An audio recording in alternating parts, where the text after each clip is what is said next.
Muy buenos días a todos y bienvenidos una vez más a La Voz de Vanessa Vallejo. Hoy vamos a conversar sobre lo que está pasando en esta carrera presidencial, ya 2 días después del debate, el tan esperado debate que posiblemente vaya a ser el único debate que vayamos a ver antes de las elecciones.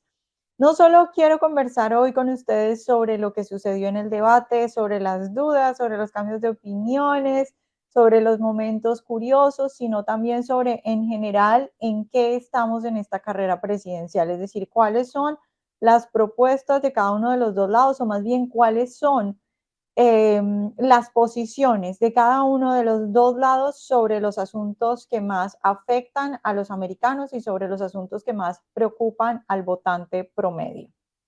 Entonces, para empezar, la situación que más preocupa a los americanos o el asunto que más preocupa a los americanos es la economía.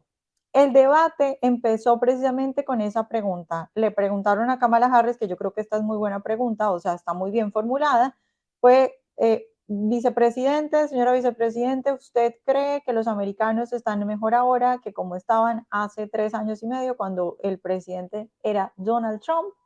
¿Qué hace Kamala? Pues divagar.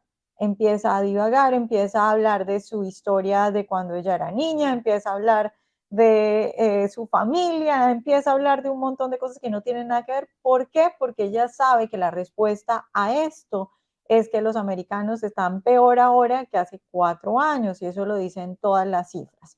Entonces ella divaga una y otra vez, no habla de eso. El asunto más importante, como digo, pues es la economía según todas las encuestas, ya que Kamala no quiere hablar al respecto y es entendible porque por supuesto es un punto débil, ella no tiene mucho para decir ahí, no tiene cómo defenderse.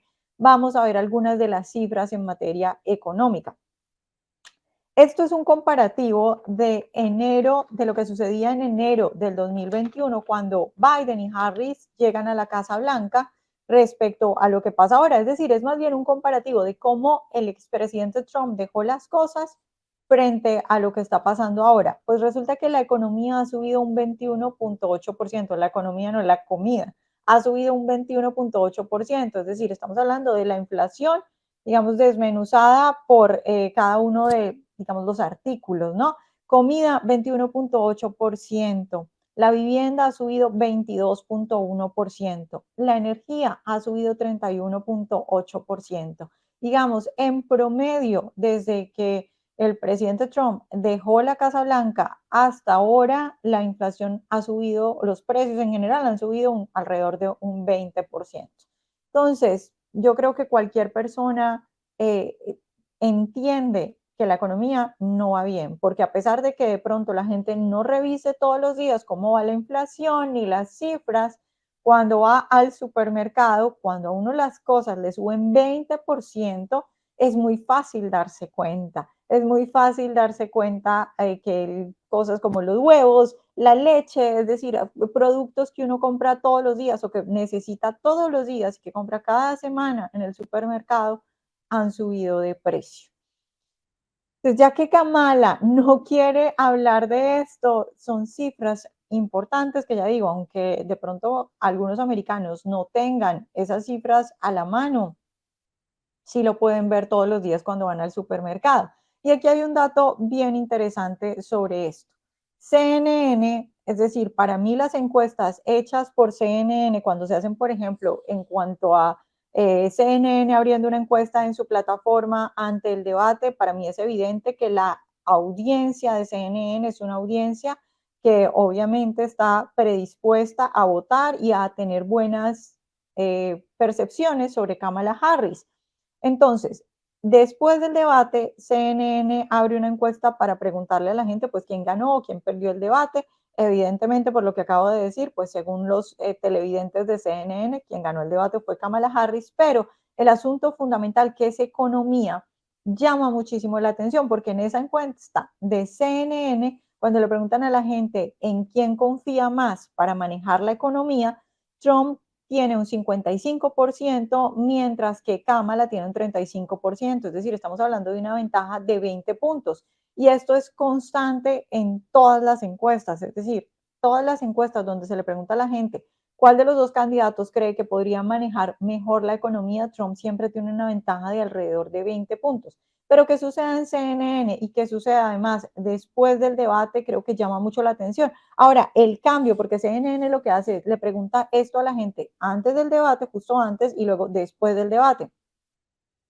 Y en ese comparativo, Trump se gana 2 puntos, es decir, antes del debate el 53% decía que confiaba más en Trump para manejar la economía, después del debate el 55%. 2 puntos no son mucho, pero el hecho de que en una encuesta en CNN la gente diga después del debate, donde supuestamente era el escenario para que Kamala Harris mostrara sus políticas o sus ideas en materia económica y en materia general, que 2 puntos sean ganados por el presidente Trump, pues muestra que definitivamente Kamala Harris no dio explicaciones claras de qué va a hacer en materia económica. Yo diría que en general, pero por lo menos en materia económica queda aún más claro que la gente no quedó contenta. Y de hecho, yo por eso digo que fue Trump quien ganó el debate. Y ayer publicó un artículo que los invito a leer en el que hago, digamos, un análisis general de a quién iba dirigido ese debate y por qué creo que Trump fue el ganador. Porque algunas personas, incluso no personas, digamos, que son demócratas, incluso personas conservadoras, han dicho que creen que quien ganó el debate fue Kamala Harris en el sentido de que para ellos estuvo más articulada, en algunas ocasiones era ella quien parecía dirigir la conversación, también en algunas ocasiones ella, digamos, se veía riéndose de lo que decía Trump y eso parecía que en algún momento de pronto molestó al expresidente, diciendo que se controló completamente bien, que nunca dijo nada salido de tono el expresidente. Pero más allá de eso es que yo creo que hay un asunto fundamental y es que este debate no era un debate para todos los americanos, este no era un debate para el país. Es decir, ya Trump tiene su gente, ya Kamala tiene su gente, los dos son conocidos, ella vicepresidente durante 3 años y medio, él fue presidente durante 4 años. Este era un debate en el que tenían que apuntarle a los indecisos y aquí hay un punto clave. En general, lo que se entiende de los datos, digamos, históricamente, es que esos indecisos, pues es gente que al final termina inclinando su voto hacia quien le convence más de acuerdo a los asuntos que más preocupan. El asunto que más preocupa, como digo, es la economía y luego es la inmigración. Tanto en economía como en inmigración, según las encuestas, la gente prefiere a Donald Trump o la gente cree que Donald Trump puede hacer un mejor trabajo. En ese sentido, por eso digo yo que creo que Trump ganó el debate porque este era un debate dirigido a los indecisos. Tal vez incluso a mí, por ejemplo, que soy, digamos, republicana, digo, podría decir, bueno, tal vez Trump pudo haber hecho un mejor debate, tal vez Trump pudo haber sido más divertido, pero para un indeciso, de pronto eso que a mí me faltó puede haber convencido a un indeciso. ¿Por qué? Porque vimos a un presidente que aunque Kamala Harris lo atacaba, él ni siquiera decía nada. Su cara, si nosotros hacemos un comparativo de las caras de Kamala Harris con las caras del expresidente Donald Trump, es increíble ver la cara del expresidente mirando a un punto fijo. Bueno, le faltó mirar a la cámara, pero mirando a un punto fijo, no reaccionando, mientras que Kamala Harris se reía, se burlaba, hacía un montón de caras. Entonces, de pronto, esos indecisos, y aquí estamos leyendo entre líneas, pero de pronto esos indecisos que en algún momento han pensado que el expresidente Donald Trump no se puede controlar, que es un tipo caótico, que es un tipo que se sale de sus cabales.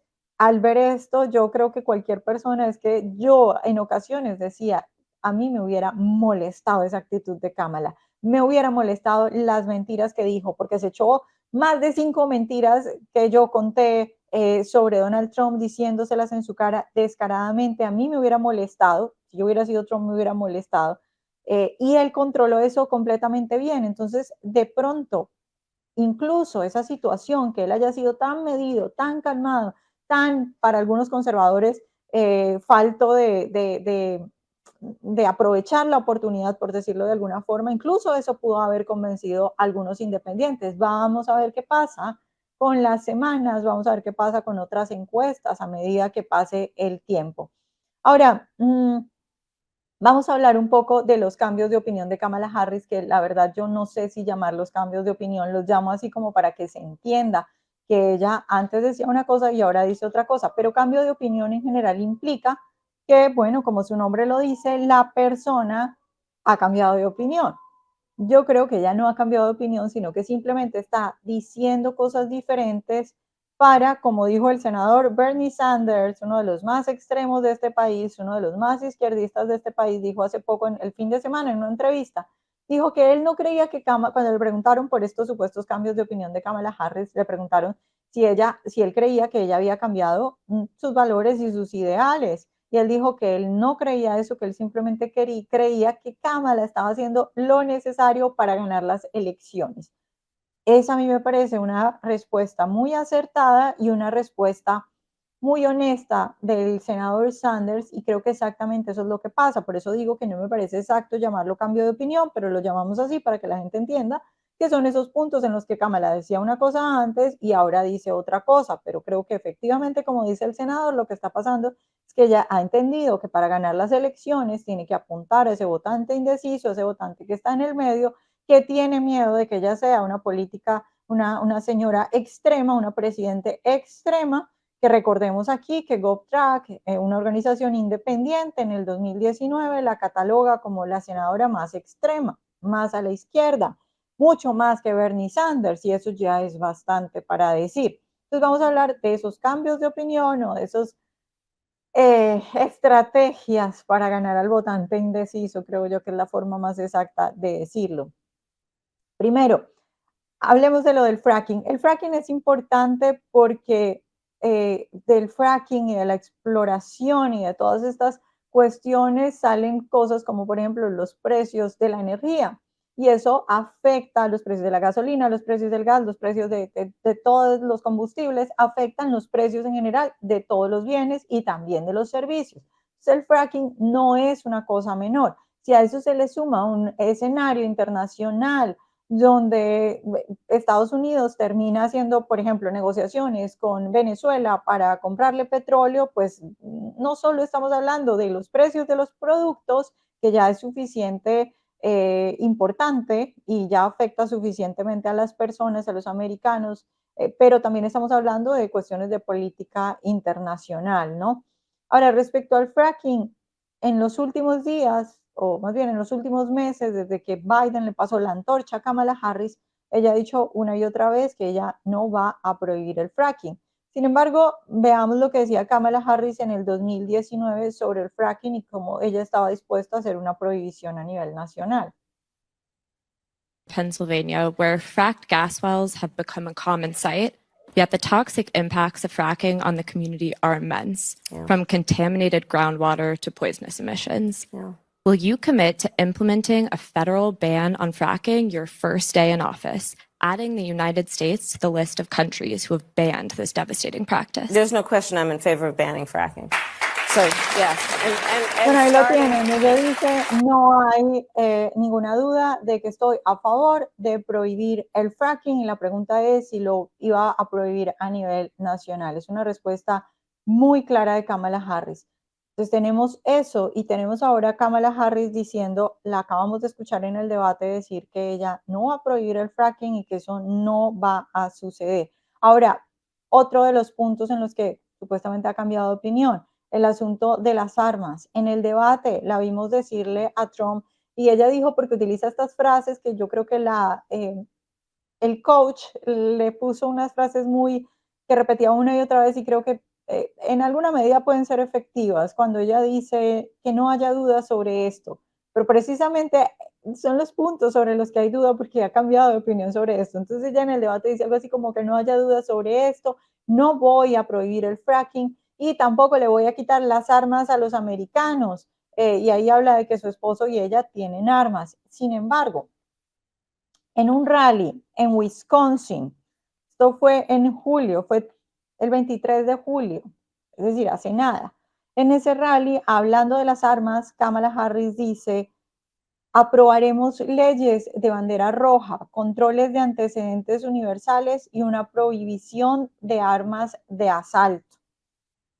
Entonces, esto ya no es ni siquiera de hace años o de antes, no, estamos hablando de cuando empezó su campaña, estamos hablando de hace unos meses, estamos hablando de un rally en el que ella hablaba de esto. por supuesto que llama mucho la atención estos cambios de opinión, ¿no? Ahora, finalmente, sobre la frontera. A ver, sobre la frontera, Kamala Harris ha sido bastante clara en que ella tiene una política en la que incluso ha dicho que ICE debe ser repensado desde el principio y que hay que pensar, por ejemplo, en las labores de la patrulla fronteriza, en la que ha hablado abiertamente de ofrecer un montón de beneficios a los inmigrantes ilegales. Sin embargo, más que las cosas, estas cosas que ha dicho, que ustedes las pueden encontrar fácilmente porque, bueno, Kamala Harris estuvo en las primarias del Partido Demócrata intentando hacer campaña en su momento y ahí expuso todas estas políticas. Pero yo creo que la mejor forma de entender cuál es la política o cuál es el pensamiento de Kamala Harris respecto de la frontera, pues es precisamente lo que tenemos en este momento en la frontera, porque es que ella no solo es la vicepresidente, sino que recordemos que fue encargada por Biden de la frontera. Ella ahora lo niega, su campaña ha dicho que no, que ella simplemente estaba encargada de las relaciones internacionales. No, no importa el título que le quieran poner o los detalles que le quieran poner, estaba encargada de la frontera. Entonces, lo que hemos visto ahora, las cifras que vemos, y esto no se trata de estar en contra o a favor de la inmigración, yo estoy a favor de la inmigración, pero lo que estamos viendo está salido, digamos, de todos los parámetros de seguridad y que pueden abordar los estados fronterizos, pero también ya cualquier estado a donde están llegando inmigrantes, digamos, de una manera que se pueda controlar y que se pueda tratar de una manera sana.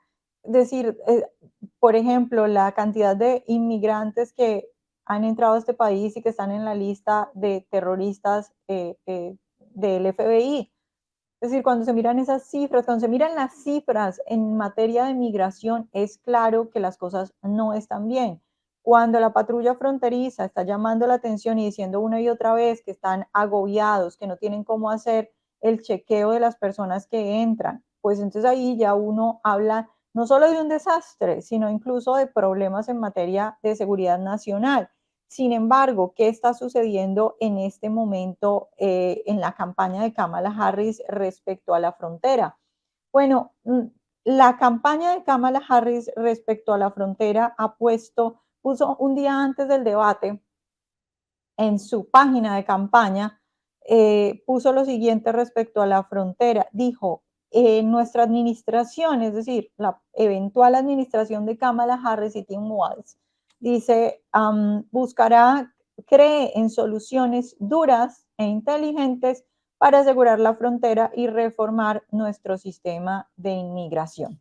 Respecto a esto de la frontera, yo creo que en el debate tuvimos un muy buen momento, un momento muy interesante, y es el momento en el que el expresidente Donald Trump le dice a Kamala Harris, yo la reto, vámonos mañana mismo a primera hora, hoy mismo, a Washington, y usted que es la vicepresidente, despierte a Biden, y usted que es la vicepresidente, firmen una orden ejecutiva para cerrar la frontera. Y Trump le recuerda a Kamala, pero sobre todo a todos los americanos que estaban viendo el debate, que cuando él fue presidente dejó una de las fronteras más seguras de la historia, con unos números bajísimos, y que no necesitó pasar ningún proyecto de ley, porque ¿qué es lo que está diciendo Kamala Harris respecto a la frontera? Increíblemente, Kamala Harris le ha echado la culpa a Donald Trump del desastre que ella tiene en la frontera, porque es su administración. Esta no es la administración de Trump, es la administración de Kamala y Biden. Entonces, Kamala ha dicho que todo lo que está pasando en la frontera, que el desastre en la frontera es culpa de Trump porque sacaron un proyecto de ley y que ese proyecto de ley los republicanos no lo pasaron en el Senado, no lo iban a pasar en la Cámara, y Kamala Harris dice que no lo pasaron porque Trump llamó a los senadores a decirles que no lo pasaran y que por cuenta de que no pasaron ese proyecto, pues entonces hay un desastre en la frontera. Y creo que más allá de los detalles de ese proyecto, que no es cierto que Trump haya llamado a los senadores, no es cierto que los senadores no lo hayan aprobado porque Trump se los haya dicho, sino porque el proyecto no funcionaba para solucionar la frontera. Lo único que querían hacer los demócratas con eso es poner sobre la mesa un proyecto que sabían que no iba a pasar para luego decirle a la gente que la frontera está mal por cuenta de que los republicanos no pasaron ese proyecto. Pero más allá de esos detalles, el asunto que hace Trump es muy importante y es, yo no necesité pasar ningún proyecto de ley ni por la Cámara ni por el Senado, porque ustedes como presidente y vicepresidente tienen el poder para cerrar esa frontera, pero no lo quieren hacer. Y ese es el punto importante, aunque Kamala le eche la culpa a los republicanos, aunque Kamala ahora diga en su página que van a buscar medidas fuertes para cerrar la frontera y abordar el asunto de la frontera, está claro que simplemente no lo quieren hacer, que simplemente no han querido solucionar este problema. Soluciones duras e inteligentes es la palabra. Aunque digan ahora eso en su campaña, es que no lo quieren hacer y como lo dice Trump, ese reto de Trump de mañana mismo, a primera hora, firme una orden ejecutiva y cierre la frontera, es que no quiere, esa no es la política que tiene Kamala Harris. Y de hecho, vamos a hablar de dos asuntos importantes y podemos conectar esto para que la gente vea lo que está sucediendo o más bien, digamos, las dudas que puede tener muchas personas sobre esa obsesión de los demócratas por tanta migración. Y el problema para mí en particular no es, digamos, tanta migración, sino la forma en la que se hace. Yo sí creo que, a ver, yo creo que cada persona es un creador de riqueza en potencia y que la migración es buena, pero yo sí creo en cosas básicas como que la gente tiene que ser chequeada. Es decir, los americanos tienen derecho a chequear a la gente que entra a este país y a ver si son terroristas o no, a ver si han robado en sus países o no, a ver si han matado en sus países o no. Y si el sistema está tan colapsado que no se puede hacer eso, pues hay que cerrarlo, bajar esos números hasta que se pueda hacer un chequeo efectivo de esa gente por la seguridad de todos. E incluso yo creo, insisto, una y otra vez, que somos los mismos hispanos los que más deberíamos pelear para que haya un buen sistema, digamos, de chequeo, porque ¿qué es lo que pasa? Cuando vemos cada mes en las noticias que un hispano delincuente asesinó a una mujer, cada vez crece más entre los americanos ese señalamiento de, es que los hispanos, es que vienen a robar, es que vienen a matar. Nadie quiere eso, ningún hispano quiere que se le dañe el nombre. Entonces, chequeen bien a la gente, no dejen entrar a delincuentes para que todos estemos bien. Y los americanos tienen derecho a hacer eso. Pero entonces, un asunto importante que lo conecto con esto de la migración. Entonces, vimos la parte económica, hemos visto los supuestos cambios de opinión de Kamala, específicamente en fracking, armas y frontera. Ahora, unos asuntos importantes que vale la pena señalar y que me parecen muy peligrosos y que los votantes deberían tener en cuenta respecto de Kamala Harris. Y vamos a hablar de medicina. El asunto de la salud a mí me parece muy importante porque a veces otras medidas, digamos que toman tiempo, la gente puede salirse, es decir, incluso cuando la economía va muy mal en un país, la gente puede trabajar por internet en una empresa de otro país, se puede ir del país, pero en cuanto a la salud, cuando se destruye un sistema de salud, ¿cómo hace la gente si se destruye el sistema de salud? Es decir, estamos hablando directamente y rápidamente, digamos, la conexión es directa con las vidas de las personas.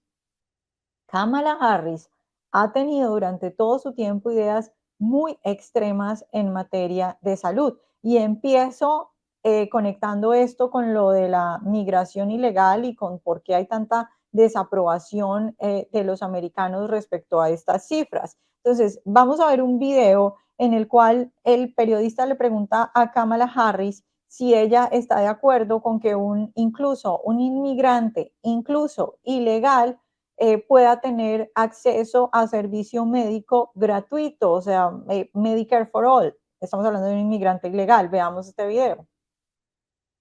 The bill also says, quote, every individual who is a resident of the United States is entitled to benefits for health care services under this act.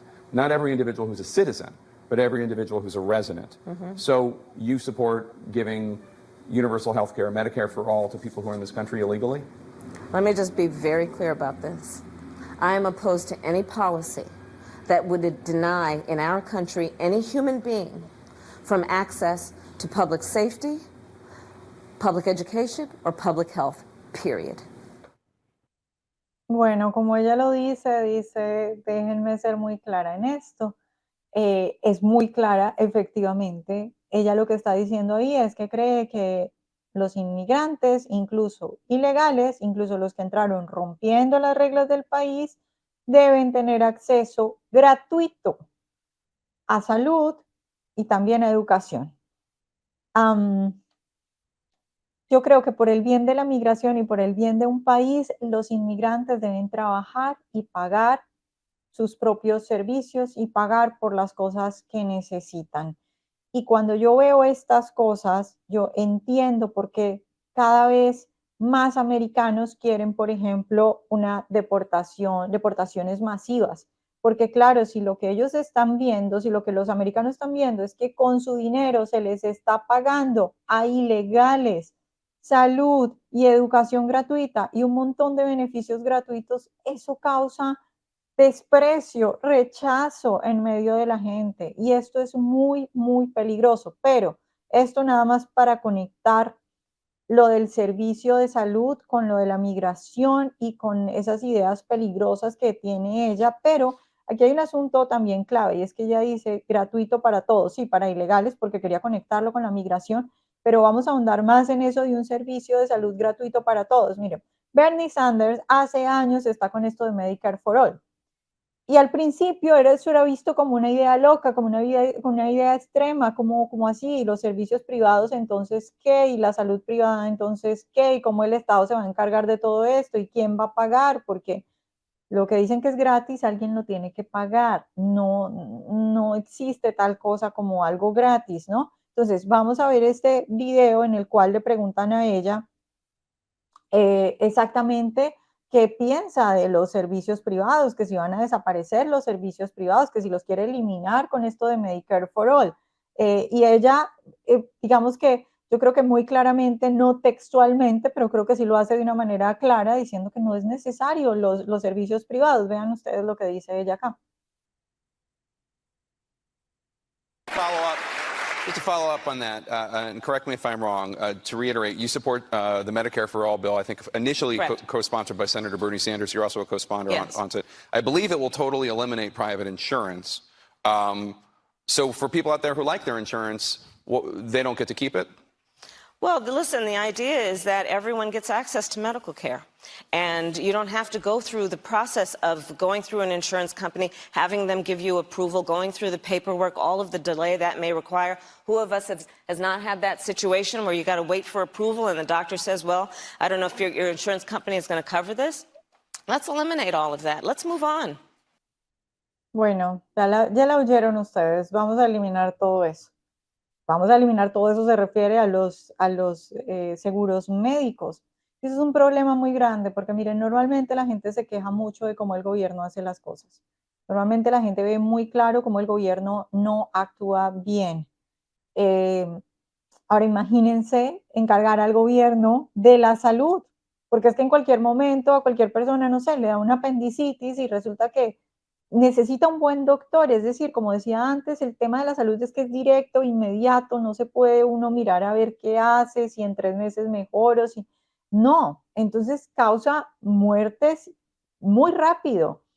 ¿Y por qué la gente tiene seguros privados? Porque el servicio es mejor. Los entes privados en general ofrecen mejores servicios. ¿Por qué? Porque esto es un asunto de oferta y demanda. Es decir, si yo tengo un seguro privado, estoy pagando por él, y a mí no me ofrecen un buen servicio, ¿yo qué voy a hacer? Pues me voy a retirar de ese seguro y me voy a otro seguro. O sea, hay una competencia. El servicio, ese seguro privado sabe que si no me ofrece un buen servicio, la gente se le va a ir y se le va a ir a otro. Y los seguros tienen que entre ellos competir para ofrecer un buen seguro y eso es lo que hace que la gente mejore o que las empresas, en este caso los seguros de salud, mejoren y ofrezcan un buen servicio porque si no quiebran. Ahora, imagínense ustedes esto explicando, digamos, la dinámica de por qué el sector privado, no, el sector estatal no es bueno para manejar las cosas, en general no es eficiente y por qué el sector privado no debería ser destruido. Imagínense si se destruye ese modelo de servicios privados de salud que compiten entre ellos y se le da toda la salud, se la encarga al Estado sin competencia alguna. Es decir, por ejemplo, la gente se queja mucho de como en los colegios públicos, por ejemplo, las cosas no funcionan, cómo los maestros no enseñan bien, no se esfuerzan, cómo están sucias las aulas. ¿Por qué? Bueno, porque son empleados que nadie va a despedir así no hagan su trabajo. Un poco eso es lo que puede suceder si se acaba toda la competencia en el sistema de salud y se le da toda la salud al Estado. Es decir, no hay incentivos para prestar las cosas bien y no hay una alternativa. Es decir, si hay varios seguros privados y uno no funciona, pues yo me paso al otro y ya está. Pero si toda la salud la maneja el Estado, no solo es que no hay competencia, sino que no va a haber alternativa. Entonces esto es muy peligroso. Finalmente, el otro tema que quiero tocar muy importante es el tema del aborto. ¿Por qué? Porque según las encuestas, alrededor, bueno, de entre el 10 y el 15% de las personas creen que el aborto es el tema más importante en materia electoral. A mí me cuesta trabajo entender esto, sobre todo porque en este momento tenemos una situación en la que la Corte Suprema decidió que cada estado tiene que decidir sobre el aborto. Entonces hay estados en los que se permite el aborto y hay estados en los que no se permite. Aunque yo sea pro vida y esté en contra del aborto, yo diría que tenemos una situación en la que incluso si alguien quiere abortar, pues es que igual puede ir a esos estados que son supremamente liberales y abortar ahí, y que es mucho más importante la cuestión de la economía y el crimen que este tipo de cosas. Es decir, yo creo que la gente no anda abortando en su vida todos los meses, la gente sí tiene que comer todos los meses y espero que la gente piense en eso, ¿no? Pero sobre el aborto, ya que importa al 15% de las personas y que se dicen mentiras constantemente, porque yo creo que importa al 15% de las personas por esto, porque el Partido Demócrata ha hecho una campaña mentirosa, completamente mentirosa sobre el Partido Republicano y sobre las cosas que ellos quieren. Miren, solo para señalar algunos datos y algo muy importante que pasó en el debate. En el debate, Donald Trump dijo algo que es cierto, que los demócratas quieren aborto extremo, que los demócratas quieren aborto hasta el último momento del embarazo e incluso cuando el bebé ha nacido. En ese momento, los moderadores del debate incluso interrumpen a Donald Trump y le dicen que no hay lugar en este país donde eso haya sucedido, donde sea legal matar al bebé después de nacer. Donald Trump menciona lo que pasó con el exgobernador de Virginia en una entrevista en la cual el exgobernador de Virginia habla de esa situación. Y eso es cierto, porque ¿qué pasó en Virginia? Es decir, Trump tal vez no explicó bien el contexto, pero no estaba equivocado. En Virginia, el exgobernador de Virginia, por supuesto demócrata, en ese momento se impulsó en Virginia un proyecto de ley que permitía que una mujer que, por ejemplo, estuviera teniendo contracciones, en ese momento pidiera un aborto. Díganme ustedes si eso no es matar a un bebé vivo. Díganme ustedes si no tiene en ese sentido razón Donald Trump. Pero vamos a ver el punto de Kamala Harris de que es mentira que los demócratas quieren que la gente pueda abortar hasta los últimos periodos del embarazo. Es que eso ya pasa en Estados Unidos. Miren, en este país hay 7 estados en los que no hay límite de edad gestacional para el aborto. 7 estados. También hay 4 estados que permiten el aborto hasta la semana 24 y lo permiten incluso más allá si un médico lo recomienda. Y hay alrededor de 143 clínicas que realizan abortos después de las 20 semanas. Entonces, no solo es que es cierto que los demócratas quieren aborto hasta los últimos momentos del embarazo, sino que eso ya está pasando en diferentes estados en este país. Y Kamala Harris intentó negarlo. Y aquí el expresidente Donald Trump se hizo un súper punto en este momento cuando le dice a Kamala Harris: ¿tú prohibirías el aborto a los 7 meses? ¿Lo prohibirías a los 8 meses? ¿Lo prohibirías a los 9 meses? Kamala Harris se queda completamente en silencio. ¿Por qué? Porque ella no prohibiría el aborto ni a los 7, ni a los 8, ni a los 9 meses, porque es una extrema en cuestión de aborto y es real lo que dice el expresidente Trump de que los demócratas tienen una posición extrema en cuanto al aborto. Y sí, es cierto que las encuestas muestran que el 15% de los americanos creen que el aborto es un factor fundamental para las elecciones o que es el problema fundamental para las elecciones. Pero también las encuestas muestran que la mayoría de los americanos están de acuerdo con ciertas restricciones al aborto. Y yo creo que esas restricciones incluyen cosas, digamos, tan evidentes como, por ejemplo, prohibir un aborto a los 7, a los 8, a los 9 meses. Y no estamos hablando de las excepciones que utiliza los demócratas para decir, es que la mujer está en peligro de la vida. No, eso siempre se considera. Yo no conozco nadie que esté impulsando un proyecto de ley para que a una mujer la metan a la cárcel porque le salvaron la vida en una situación de emergencia. Eso es mentira. Y por eso es que Kamala Harris se quedó callada en ese punto. Entonces, con todo esto, creo que estamos en un momento, en una carrera presidencial en la cual el punto clave es la economía. Kamala Harris no ha dado respuestas, los números sobre economía son claros, los hemos mencionado acá.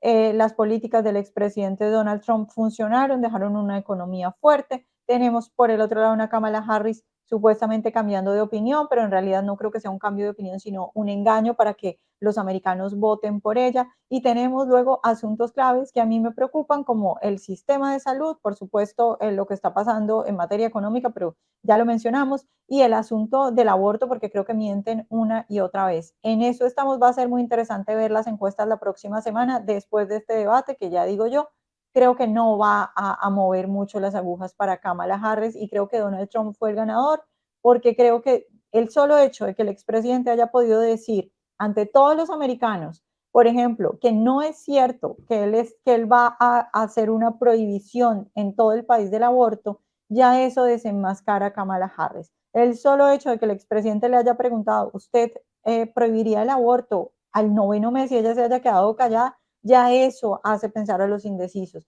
Y sobre todo la economía. El hecho de que el expresidente haya recordado sus cifras en materia económica, creo que eso llamó la atención en los indecisos. Y por el otro lado, el hecho de que Kamala Harris no haya podido explicar cuáles son sus políticas en materia económica. Bueno, con eso hemos finalizado. No sin antes quiero recordarles que tenemos en nuestro podcast en todas las aplicaciones, que descarguen la app de Voz Media, que el podcast lo pueden ver en la plataforma de Revolver, y nos vemos en un próximo episodio de La Voz de Vanessa Vallejo, y que si nos quieren ver la próxima vez por la aplicación, pues ahí está disponible para que la descarguen.